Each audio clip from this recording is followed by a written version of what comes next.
hay misterios de Dios, cosas secretas de Dios que los seres humanos nunca vamos a saber, porque Dios se reserva ciertas cosas dentro de sus misterios y sus secretos. Pero así también hay otras cosas que son reveladas, que nos cuenta a través de la palabra de Dios, bajo la iluminación del Espíritu Santo. Su palabra dice: las cosas secretas pertenecen al Señor nuestro Dios, pero las reveladas son para nosotros y para nuestros hijos para siempre, para que cumplamos todas sus palabras. Deuteronomio 29, 29. Hay otras cosas, en cambio, que Dios nos revela cuando llega el tiempo. Hay veces que mantiene como un secreto. Cuando hablamos de misterio, es un secreto de Dios que lo mantiene por algún tiempo, a veces por siglos, a veces por milenios.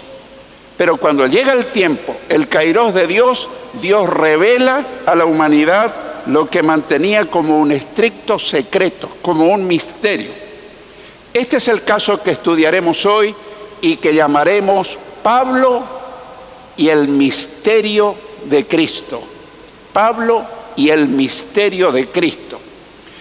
Estudiamos entonces en la carta a los Efesios en el capítulo 3. En Efesios capítulo 3, versículo 1. Efesios 3, 1, el apóstol Pablo dice: por esta razón yo, Pablo, prisionero de Cristo Jesús, por el bien de ustedes los gentiles, me arrodillo en oración. El versículo comienza diciendo: por esta razón. Nosotros podríamos decir por esta causa, por este motivo. Pero, ¿qué razón, qué causa, qué motivo? Lo que dijo al finalizar el capítulo anterior, o sea, el capítulo 2. Hay una estrecha relación de un capítulo con otro. Originalmente la Biblia no tenía ni capítulos ni versículos. Andando el tiempo, los hombres, para mayor facilidad de ubicar los textos bíblicos, le pusieron capítulos y le pusieron versículos. El versículo o el capítulo anterior, al finalizar, decía que los gentiles ahora son parte del pueblo de Dios. Los gentiles son los no judíos. Y le decía en sus días el apóstol Pablo que ahora los gentiles son parte del pueblo de Dios. No se refería al pueblo de Israel, sino a la iglesia, que ahora se llama también el pueblo de Dios. Luego continúa diciendo: yo, Pablo, prisionero de Cristo Jesús. Pablo no se consideraba un prisionero del Imperio Romano, aunque al escribir esta carta él estaba en la prisión. Pero él en ningún momento se consideró un prisionero del Imperio Romano, sino que él se consideraba un prisionero voluntario de Cristo Jesús. Él estaba en la cárcel precisamente por presentar la grandeza de Cristo, el Evangelio de Cristo, los misterios de Cristo. Así que qué lindo es sentirse, cualquiera sea la situación, como que uno está dentro de la voluntad de Dios. Eso no sucedió por casualidad. Dentro de los planes secretos de Dios estaba que él estuviera preso. Después aclara: por el bien de ustedes los gentiles, es decir, los no judíos. Y finalmente dice: me arrodillo en oración. ¿Verdad? El primer capítulo al finalizar dice: me arrodillo en oración. Es una oración que la continúa, la empieza acá y la continúa en el mismo capítulo, en el versículo 14. En Efesios 3:14, él retoma la oración que empezó en el versículo 1. Así que Efesios 3:14 dice: por esta razón me arrodillo delante del Padre, y sigue orando, sigue orando. Es una oración muy extensa que él la plasmó en su carta a los Efesios, pero es la oración del apóstol Pablo. Así como Pablo oraba por los gentiles, que eran los no judíos, Ahora es necesario que nosotros oremos por lo que todavía no son parte del pueblo de Dios. Una de las tareas de los creyentes, de los cristianos, es orar todo el año, permanentemente, por aquellos que todavía no forman parte del pueblo de Dios, de la iglesia, todavía no son salvos. Y habrá muchos, muchedumbres, miles, millones, en nuestra propia familia, familiares, amigos, compañeros de trabajo, compañeros de estudio. Una de las tareas principales y que Dios va a recompensar más grandemente es la oración intercesora por los que todavía no conocen al Señor. Necesitamos orar por los inconversos, para que ellos también se conviertan y formen parte del pueblo de Dios. Continuemos con los versículos 2 y 3. Seguimos en Efesios, capítulo 3, ahora vamos a los versículos 2 y 3. Pablo dice: sin duda se han enterado del plan de la gracia de Dios que Él me encomendó para ustedes. Enfatizo y reitero esta expresión: el plan de la gracia de Dios que Él me encomendó para ustedes. Es decir, el misterio que me dio a conocer por revelación. Ahí está hablando, misterio que me dio a conocer por revelación, como ya les escribí brevemente. En el versículo 2 dice: el plan de la gracia de Dios que Él me encomendó para ustedes los gentiles, o sea, los no judíos. Jesús le había encomendado a Pablo la tarea de revelarle a los gentiles y a todo el mundo, al final de cuentas, un misterio que no se habló nunca en el Antiguo Testamento, y dentro de la nueva dispensación, en el Nuevo Testamento, no se lo había revelado a nadie. Ningún profeta había hablado de este misterio de Cristo. Esto era un secreto de Dios, pero llegado el tiempo Dios lo reveló. Así que hay secretos de Dios que nunca lo vamos a saber, y otros secretos que ya los reveló, y otras que tiene Dios en sus misterios reservados para el tiempo oportuno. Cuando Saulo de Tarso se convirtió a Jesús, ustedes recordarán la historia, cuando él iba persiguiendo a los cristianos, se iba camino a Damasco, y en ese momento un resplandor de luz del cielo lo iluminó, él cayó y le habló Jesús, y él le dijo: Señor, ¿quién eres? Yo soy Jesús a quien tú persigues. Y quiero destacar lo que dijo Pablo: Señor, ¿qué quieres que yo haga? Lo primero que dice Pablo cuando él escucha que es Jesús el que se le aparece, le dice: Señor, ¿qué quieres que yo haga?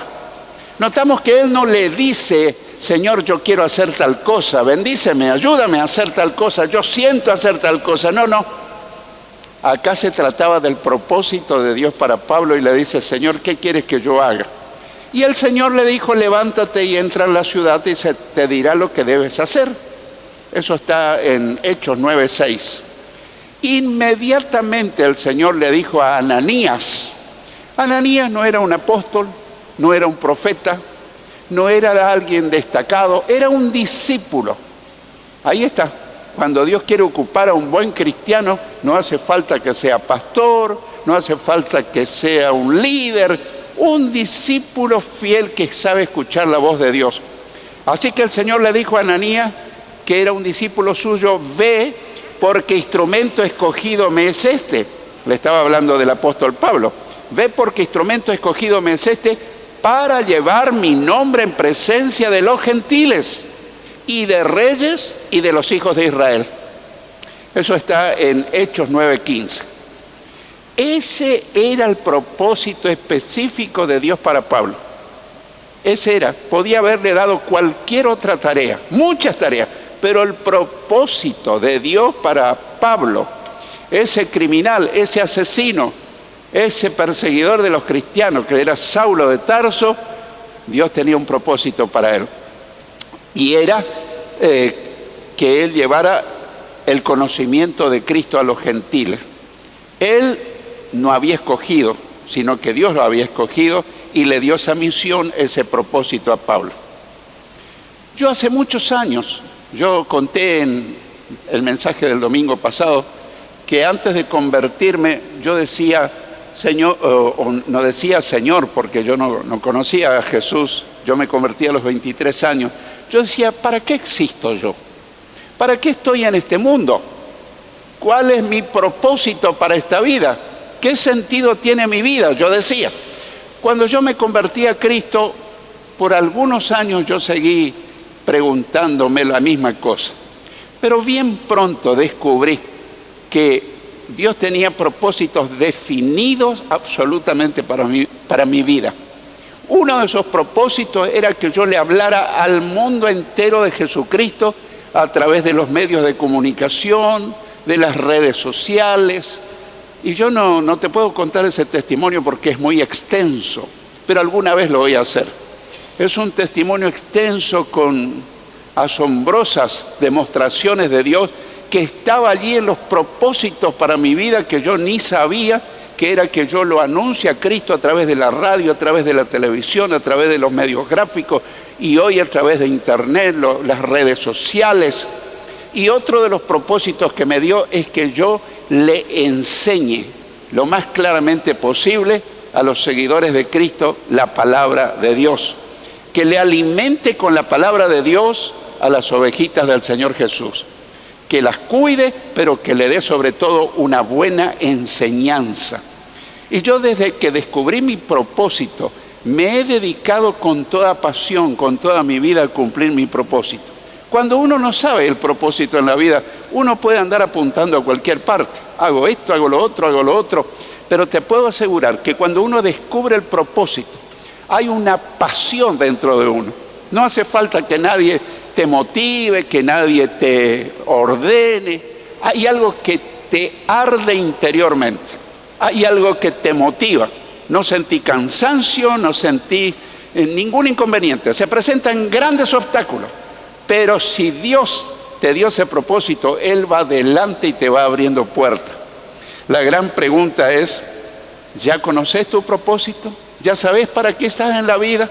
No creas que Dios te salvó solamente para llevarte al cielo.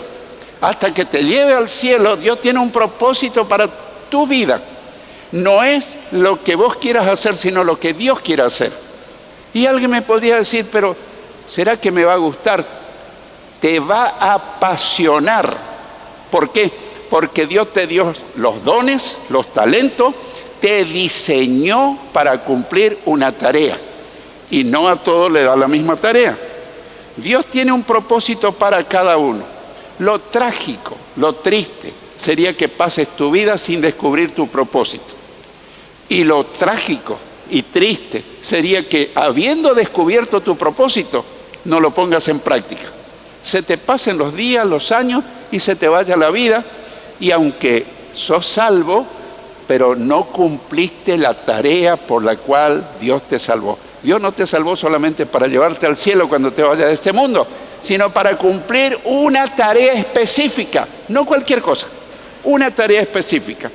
El propósito es algo, como dije, que te quema interiormente, como un fuego que te motiva, que te entusiasma, que te impulsa a hacer esa tarea. Finalmente, en el versículo 3 dice, el misterio o secreto que me dio a conocer por revelación, como ya les escribí brevemente. No lo aprendió de nadie Pablo. No fue a alguien a preguntarle, ¿qué te parece? ¿Cuál es mi propósito? No, Dios se lo reveló. Pablo dice, Él nos reveló el plan que había mantenido en secreto y que había decidido realizar por medio de Cristo. Eso lo escribió en Efesios capítulo 1 y versículo 9. Avanzamos a los versículos 4 al 6, siempre dentro del capítulo 3 de Efesios. Versículos 4 al 6, Pablo dice, al leer esto, podrán darse cuenta. Quiero que recuerdes esa frase. Al leer esto podrán darse cuenta de que comprendo el misterio de Cristo. Ese misterio que en otras generaciones no se les dio a conocer a los seres humanos, ahora se les ha revelado por el Espíritu a los santos apóstoles y profetas de Dios. Es decir, que los gentiles son junto con Israel beneficiarios de la misma herencia, miembros de un mismo cuerpo y participantes igualmente de la promesa en Cristo Jesús mediante el Evangelio. En el versículo 4, ahora lo desmenuzamos, hacemos una pequeña exégesis. En el versículo 4, Pablo dice que ellos podrán darse cuenta de que Él comprende el misterio de Cristo. Ellos se podían dar cuenta cómo actuaba Pablo, cómo hablaba Pablo, qué hacía Pablo. Así también los demás se van a dar cuenta cuál es tu propósito, el propósito de Dios, y te lo van a decir. Tarde o temprano, alguien va a decir, después de esa charla que tuvimos, cambió mi situación. El consejo que me diste me bendijo sobremanera. Por ejemplo, otro va a decir, mira, yo leí tantas veces un pasaje de la Biblia y no lo entendí, pero cuando vos lo explicaste, lo entendí clarísimo. Ahí te estás dando cuenta, está marcando pautas. Los demás se están dando cuenta de cuál es tu propósito. En el primer caso, que Dios te llamó para ser un consejero. En el segundo caso, que Dios te llamó para ser un maestro de la palabra. En otro caso, cuando oraste, yo estaba muy enfermo, Dios me sanó. Y lo va a decir uno, y lo va a decir otro, y lo va a decir otro. Ah, ojo, cuidado. Ahí los demás se están dando cuenta que Dios te llamó a orar por enfermo. ¿Me explico, hermano? Podría seguir la lista, pero yo creo que es muy comprensible. Se van a dar cuenta, te lo van a decir. Esa es una de las evidencias de cuál es el propósito de Dios para tu vida. Así que estamos un poco mirando los sábados y también los domingos eso del propósito de Dios, porque en general los cristianos viven ignorando su propósito. ¿Para qué existís? ¿Cuál es el propósito de Dios? No sé. Yo vivo porque soy salvo, espero ir al cielo, magnífico. Pero Dios no te salvó solamente para llevarte al cielo. Dios te salvó, te perdonó para que cumplas una tarea, una misión específica, no cualquier cosa, una tarea específica. En el versículo 5 dice que ese misterio que antes estaba oculto a los seres humanos, ahora Dios lo ha revelado por el Espíritu a los apóstoles y profetas. En el versículo 6 dice que el misterio es que los gentiles junto con Israel son beneficiarios de la misma herencia. Porque antiguamente los israelitas pensaban que ellos eran los únicos, y en verdad así lo eran. Pero llegó el momento que Dios reveló ese misterio, que también la salvación, también el perdón, también la vida eterna, también, para los no judíos. Y de ambos hizo un solo pueblo, que es la iglesia. Ahora los gentiles y judíos cuando se convierten son miembros de un mismo cuerpo, que es la iglesia, y participantes de la promesa de salvación en Cristo Jesús mediante el Evangelio. Avanzamos a los versículos 7 al 9. Pablo dice, de este Evangelio llegué a ser servidor. Este fue el regalo que Dios me dio por su gracia, conforme a su poder eficaz. Y aunque soy el más insignificante de todos los santos, recibí esta gracia de predicar a las naciones las incalculables riquezas de Cristo y de hacer entender a todos la realización del plan de Dios, el misterio que desde los tiempos eternos se mantuvo oculto en Dios, creador de todas las cosas. Analizamos cada versículo.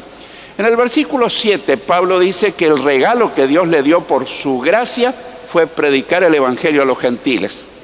En el versículo 8 dice que a pesar de ser el más insignificante de todos los santos, recibió el privilegio de predicar a las naciones las incalculables riquezas espirituales de Cristo. En el versículo 9 dice, y de hacer entender a todos el plan secreto de Dios, que ahora los gentiles gozan del mismo favor que el pueblo de Israel. Eso no se lo dio a otro de los apóstoles, pero se lo dio a Pablo, porque ese era el propósito de Dios para Pablo. Dios ya tenía ese propósito para Pablo desde antes que Pablo naciera. No es que lo improvisó Dios, antes que Pablo naciera. Escuchá lo que escribió Pablo. Pero aún antes de que yo naciera, Dios me eligió y me llamó por su gracia maravillosa. Luego le agradó revelarme a su Hijo para que yo proclamara a las naciones gentiles las buenas nuevas o buenas noticias o el Evangelio acerca de Jesús. Él escribió eso en Gálatas capítulo 1, versículos 15 y 16. O sea que antes que Pablo naciera, Dios ya tenía un propósito para Pablo. Y uno dice, qué increíble, era un criminal, era un enemigo de Cristo, pero Dios mantuvo su propósito para con él. En tu caso ocurre lo mismo. Desde antes que naciera Dios ya tenía un propósito para tu vida. Si estás interesado en saber para obedecer, Dios te lo revelará. Si vos decís, quiero saber, pero Dios sabe de antemano si vas a poner en práctica. Si vas a poner en práctica, Dios te lo va a revelar. Pero Dios ya sabe. Si vos decís, bueno, quiero enterarme cuál es el propósito de Dios, pero no vas a poner en práctica, Dios nunca te lo revelará. Dios le revela el propósito a aquellos que están dispuestos a obedecer, a poner en práctica su propósito. Es probable que te lo haya mostrado muchas veces y no te hayas dado cuenta. Es probable que hace tiempo Dios está tratando de mostrarte para qué Él te salvó. Una de las evidencias es que vas a tener una pasión por servirle en un área determinada de la vida cristiana. Si vos analizás tu vida interior y empezás a decir, ¿qué me apasiona a mí hacer para el Señor? Y enseguida vas a tener algo que te quema, algo que te empuja. Esta es mi pasión. Ese es el propósito de Dios. Dios pone el querer como el hacer por su buena voluntad. Ahora, si alguien me dice, pastor, yo no siento nada, no tengo pasión por nada, no quiero hacer nada. Uy, andamos mal entonces. Pero un buen cristiano, hay algo que le quema, pero a lo mejor nunca pensó que ese era el propósito de Dios para su vida. Así que tener una pasión por servirle en un área específica. Terminamos los versículos ahora 10 al 13. Vamos a tratar de terminar hasta el 13. 10 al 13 del capítulo 3. Versículos 10 al 13, Pablo dice, el fin de todo esto es que la sabiduría de Dios, en toda su diversidad, se dé a conocer ahora por medio de la iglesia a los poderes y autoridades en las regiones celestiales, conforme a su eterno propósito realizado en Cristo Jesús nuestro Señor. En Él, en Cristo, mediante la fe, disfrutamos de libertad y confianza para acercarnos a Dios. Así que les pido que no se desanimen a causa de lo que sufro por ustedes, ya que estos sufrimientos míos son para ustedes un honor. ¿Me entendés lo que quiere decir? Él le dice a los efesios, no se desanimen. El hecho de que yo estoy preso por causa del Evangelio, para ustedes tendría que ser un honor que yo estoy preso por causa de Cristo. Te quiero leer estos mismos versículos en una versión más sencilla, más entendible, en la traducción lenguaje actual. Los mismos versículos en lenguaje actual. Así, por medio de la iglesia, los ángeles y los espíritus poderosos de los aires sabrán ahora que Dios es sabio en todo. Esto era lo que Dios había planeado desde el principio y que ha hecho realidad por medio de Jesucristo nuestro Señor. Gracias a Cristo, porque confiamos en Él, tenemos libertad para acercarnos a Dios sin temor. Les ruego entonces que no se desanimen por mis sufrimientos, pues esto es más bien un honor para ustedes. ¿Qué está diciendo? En el versículo 10 dice que por medio de la iglesia, atendé que esto es sumamente importante, por medio de la iglesia los ángeles y los espíritus poderosos de los aires sabrán ahora que Dios es sabio en todo. Quiere decir que los ángeles y los demonios y todos los seres angelicales, seres espirituales invisibles, nos están observando. Absolutamente. Nos están observando cómo es nuestro conducir, nuestro andar cristiano, para darle gloria a Dios, para que ellos vean a través de nuestro estilo de vida que hay un Dios grande, soberano, santo, sublime. Cuando nos miren a nosotros, por medio de la iglesia, Dios va a ser glorificado. Así que esto significa que seres espirituales invisibles nos están observando. Y por medio de nuestro testimonio sabrán que Dios es sabio en todo. Qué responsabilidad la nuestra de vivir de tal manera que le demos siempre gloria a Dios. Por eso es importante, hermano, tu estilo de vida, tu conducta, tu testimonio. Porque los ángeles nos miran, los demonios nos miran, los seres angelicales invisibles a nuestros ojos nos observan. Esta es la obra de Cristo. Y yo creo que a veces nos falta darle una mejor imagen a lo que es la obra de Dios. En el versículo 11 vemos que Dios nada improvisa, pues esto era lo que Dios había planeado desde el principio y que ha hecho realidad por medio de Jesucristo nuestro Señor, gracias a la obediencia y fidelidad de Cristo. En el versículo 12 da gracias a Cristo y porque confiamos en Él tenemos libertad para acercarnos a Dios sin temor. A propósito, ¿te estás acercando a Dios cada día por medio de Jesucristo? ¿Tenés esa posibilidad de acercarse, de tener intimidad con Dios sin temor por medio de Cristo y en el nombre de Cristo? Hay muchos cristianos que no aprovechan eso y no oran con frecuencia, no tienen su tiempo a solas con Dios. Finalmente, en el versículo 13, Pablo les ruega a los efesios que no se desanimen por los sufrimientos que él estaba pasando, pues eso debería ser un honor para ellos. Y nos preguntamos, ¿ocurre lo mismo con nosotros? ¿Es un honor sufrir por Cristo? ¿O cuando nos viene un sufrimiento protestamos, nos enojamos? ¿Dónde está Dios que permitió que yo sufra? Mira lo que me pasa por ser un seguidor de Cristo.